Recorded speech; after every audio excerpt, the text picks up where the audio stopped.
основатель первого кыргызского учебника. Касым Тыныстанов родился в 1901 году на Иссыкуле в семье крестьянина. Отец сам обучил его арабской письменности и отправил учиться сына в туземную школу в Караколе. После трагического восстания 16 года Тыныстанов с родителями бежал в Китай, где он батрачил у богачей и вернулся на родину через 2 года.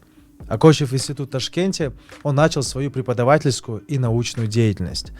Тыныстанов был одним из первых, кто приспособил кыргызский язык сначала к арабскому алфавиту, затем к латинскому и впоследствии к кириллице.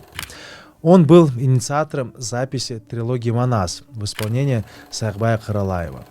Тыныстанов известен как первый художественный переводчик, благодаря переводу на кыргызский язык басни Крылова и гимна коммунистической партии «Интернационал».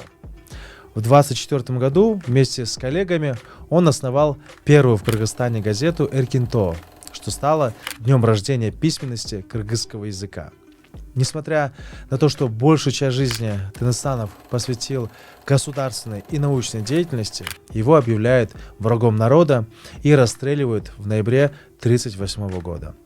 Позже он был перезахоронен в мемориальном комплексе Атабиид. В честь него назовут одну из центральных улиц Бишкеке, а также изобразят на 10-сомовой купюре.